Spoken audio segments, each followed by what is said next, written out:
pour les femmes, par exemple, qui cherchent un mari ou qui désirent avoir des enfants. Et en passant, il y a des sœurs qui me disent j'ai envie d'avoir un enfant. Je dis, mais sœur, tu es mariée? Non, je ne suis pas mariée. Mais comment tu veux un enfant alors que tu n'es pas encore mariée?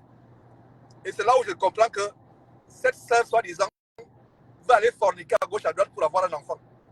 Elle me dit, je suis en train de prendre l'âge, prier pour que j'ai des enfants. Non. Tu n'es pas marié, tu pries que pour que... C'est la preuve que tu veux qu'on prie pour la fornication, tu veux qu'on prie pour un enfant hors mariage. Non, nous n'allons pas prier pour comme cela. Une sœur qui est célibataire doit d'abord demander à Dieu, est-ce que c'est ta volonté que je me marie? Et si c'est ta volonté, Seigneur, quand même, envoie-moi un homme en temps opportun.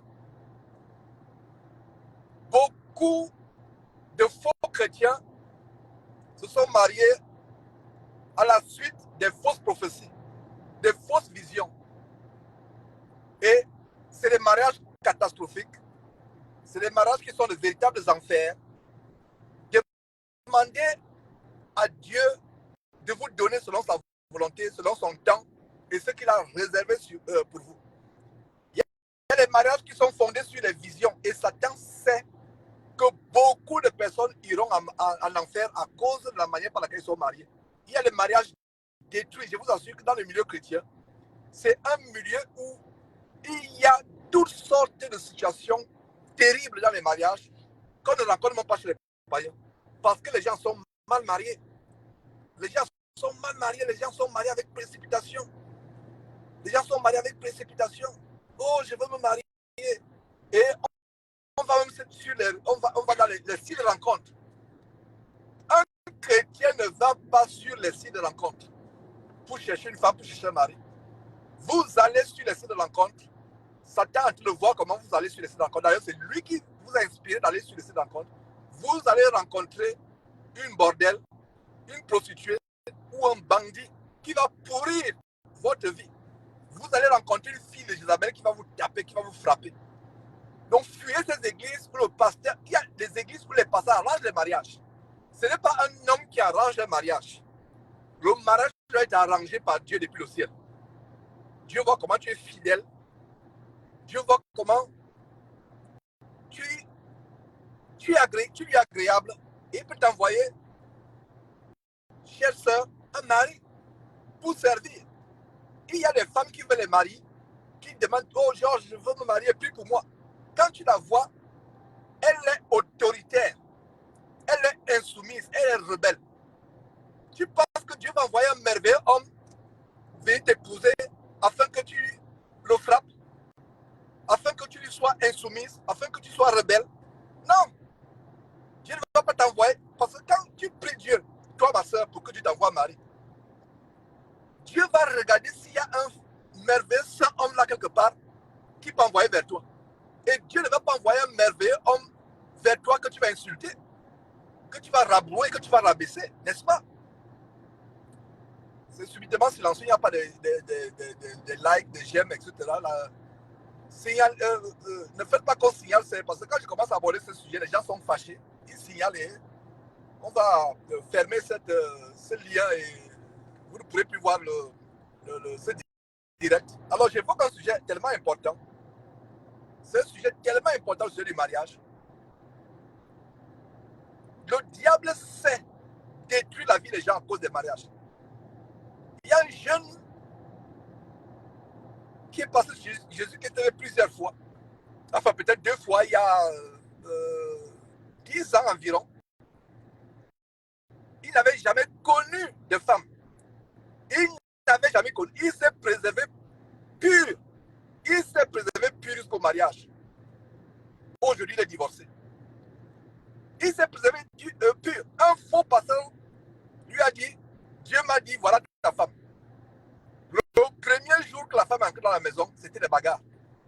La femme a failli le tuer en voulant casser sa tête avec le fer à repasser. Un merveilleux jeune homme qui évangélise dans la rue, qui prêche. Il s'est préservé pur jusqu'à... Il avait près de 32 ans, environ 32 ans. Il s'est préservé pur. Pur. Et un faux pasteur dit, j'ai une vision. J'ai une vision, j'ai une révélation. révélation, voilà ta femme. Voilà. Donc, il a fait des mariages arrangés.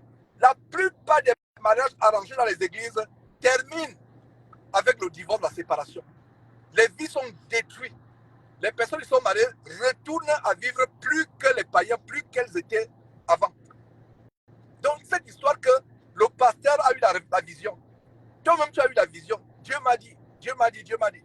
L'histoire de Dieu m'a dit là. Je vous raconte toujours cette anecdote d'une sœur qui avait le discernement. Elle était dans une église épicerie. Et dans cette église épicerie, qu'est-ce qui se passe? Un frère vient lui dire que j'ai rêvé, que Dieu m'a dit que tu es mon épouse. La femme lui dit, tu es sûr que Dieu t'a dit? Je ne pense pas que Dieu peut te dire de m'épouser. Je ne pense pas. Le garçon, le jeune homme a harcelé la sœur pendant des mois. Oh non, non, il faut qu'on passe à la maison de Dieu. Dieu m'a dit, tu es ma femme. Dieu.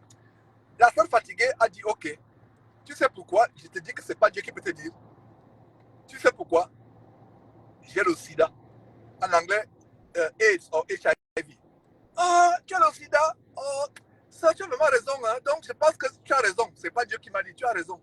Ah, non, sœur. Vraiment, tu as raison. Tu as le discernement. Je pense que j'étais embêté par les démons. C'est les démons qui m'ont embêté. C'est les démons. Non, sœur. Ah, non, sœur, tu as le discernement, sœur. Je pense que c'est les démons qui m'ont embêté. C'est vrai que je n'avais pas le discernement. Donc, c'est vrai, tu as raison. C'est pas toi. C'est pas toi. C'est pas toi. Tu as raison, sœur. Merci. Oh, sœur, vraiment, tu as le discernement. Merci. Et des jours après, la sœur vient voir le monsieur, lui dit que, tu sais quoi, je voulais exposer ton mensonge, ta folie. Je n'ai pas le sida. Ce monsieur a eu la honte de sa vie. Donc, cette histoire de Dieu m'a dit là, beaucoup de mariages, et voilà un sujet tellement important que je suis en train d'évoquer. Beaucoup de mariages sont fondés sur Dieu m'a dit. Dieu m'a dit. Demandez des signes difficiles à Dieu. Difficiles à Dieu. Par exemple, je prends l'exemple de Gédéon. Dans le livre de Juges, Gédéon qui demande un signe difficile à Dieu. Hein? L'air était couverte de la rosée un matin, c'était un signe, c'était vraiment un signe difficile. Demandez des signes difficiles pour savoir si c'est la volonté de Dieu ou pas. Alors cette histoire de Dieu m'a dit là, faisons tellement attention,